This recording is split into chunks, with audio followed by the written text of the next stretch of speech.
इन्होंने मुझे कितना अच्छा उपहार दिया जिसको मैं उसका कर्जा नहीं उतार सकती। ईश्वर इनको सब कुछ दे, सब कुछ दे।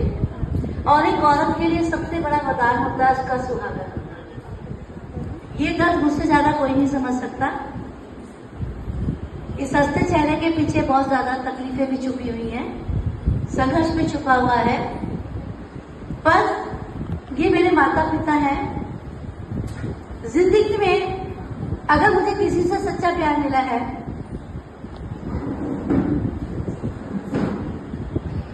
तो सिर्फ मुझे अपने माता पिता से मिला है। आज जो कुछ भी हूं मैं इनकी बदौलत हूं। जब मेरे पास कुछ नहीं था, मेरे ऊपर एक से एक पहाड़ टूटे। 4 जनवरी 2003 मेरे हस्बैंड चले गए जो कमर्शियल स्कूल में थे, उनके साथी बैठे हुए हैं और इतने शौकीन थे वो। ये बात मुझे पता है एक औरत के लिए सुहाग क्या चीज होती है। इनसे बढ़कर मेरे लिए दुनिया में कोई भी नहीं है, मेरे माता पिता से बढ़कर। आज जो कुछ भी हूं मैं इनकी बदौलत हूं।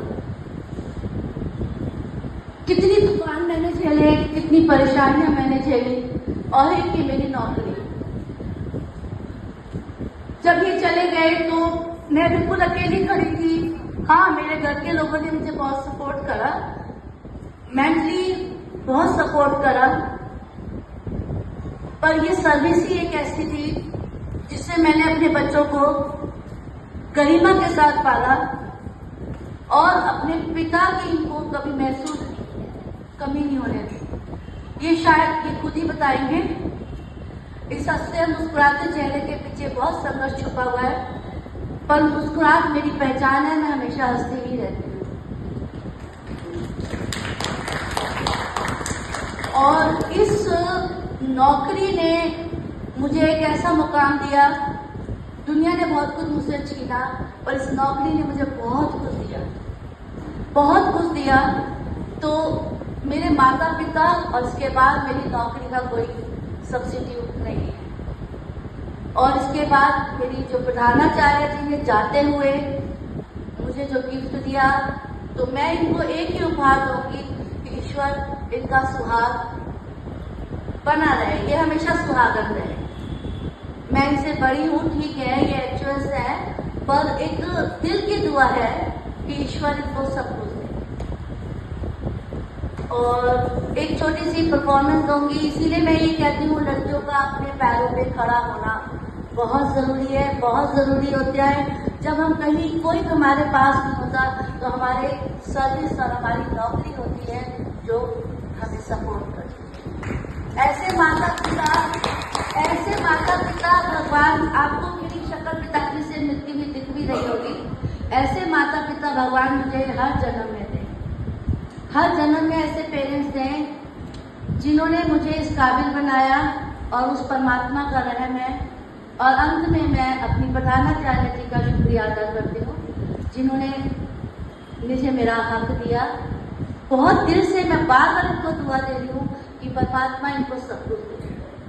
इसके बाद अभी थोड़ा सा आपको भावुक कर दिया, इसके बाद चटक मटक का एक डांस होगा, और वो डांस हमारा, क्योंकि हंसते रहना चाहिए। मेरी बहुत पुरानी सहेली बैठी है संध्या जी।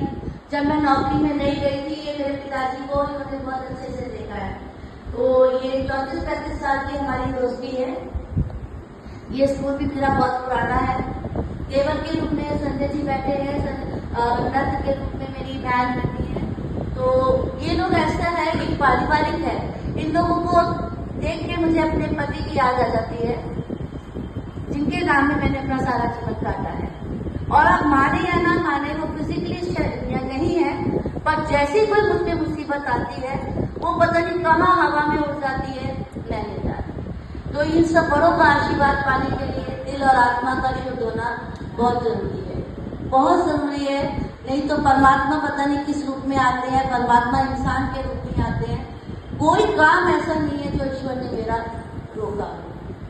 सब कुछ उसकी दुआ से मुझे मिला और अपने माता पिता की दुआ से मिला। बहुत बहुत आप सब लोगों का धन्यवाद। बहुत बहुत धन्यवाद।